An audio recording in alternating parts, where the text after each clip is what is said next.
Hi friends, it's Dana here. Today I'm reading you one of my favorite stories because it involves knitting, especially for other people. In fact, in this story, this little glove is going to be knit by a grandma. But what's really important about this story is that it's actually a Ukrainian folk tale, which is super important right now since the Ukrainian culture is something that we need to help preserve and celebrate. So let's read this story, this lovely story by Jan Brett. It is called The Mitten. Here we go.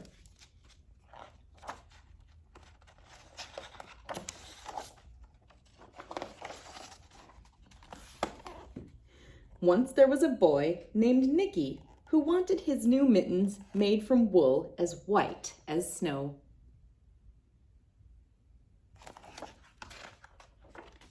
At first, his grandmother, Baba, did not want to knit white mittens. If you drop one in the snow, she warned, you'll never find it. But Nicky wanted snow white mittens, and finally Baba made them.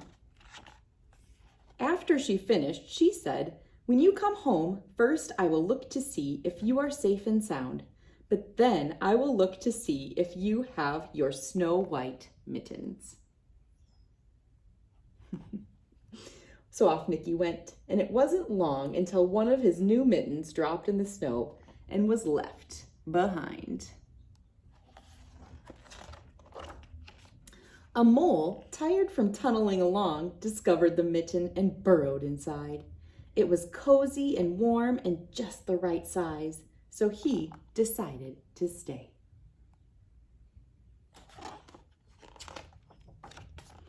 A snowshoe rabbit came hopping by. He stopped for a moment to admire his winter coat.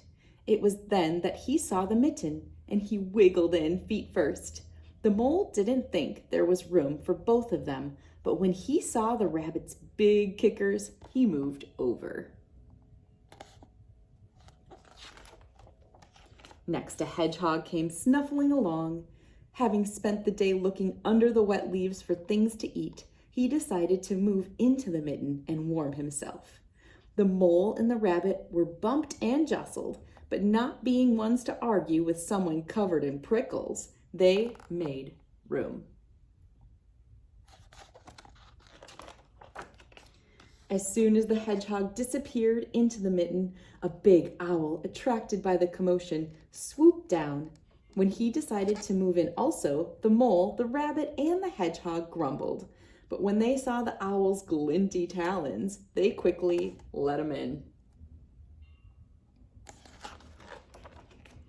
Up through the snow appeared a badger. He eyed the mitten and began to climb in. The mole, the rabbit, the hedgehog, and the owl were not pleased. There was no room left, but when they saw his diggers, they gave him the thumb.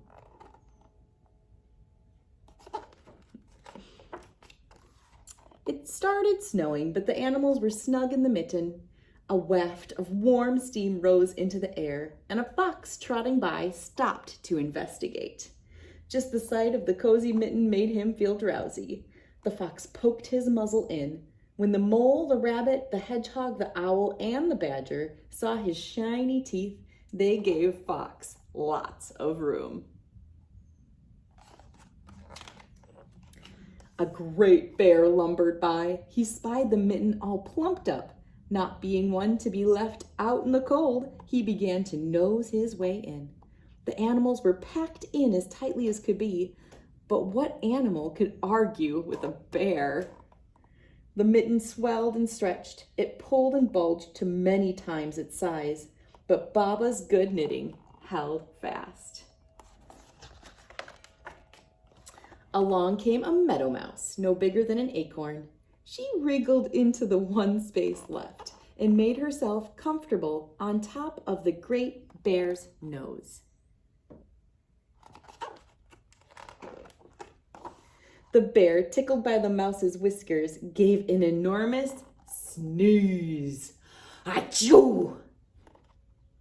The force of the sneeze shot the mitten up into the sky and scattered the animals in all directions. On his way home, Nicky saw a white shape in the distance.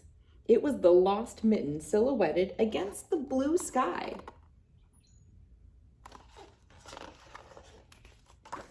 As he ran to catch the snow-white Mitten, he saw Baba's face in the window. First, she looked to see if he was safe and sound, and then she saw that he still had his new mittens. There they are. Look at that. I think the mitten changed a little bit, didn't it? Well, I can totally understand how his grandma felt. My kids are always asking me to knit things for them, and I'm like, oh boy, you're gonna grow out of that or lose it. But I knit them stuff anyway, because, you know, it's pretty special. I hope you enjoyed this lovely Ukrainian folk tale called The Mitten. And if you enjoyed this book, please subscribe and give me a like, and we can have more and more fun reading together. Thank you. Bye-bye.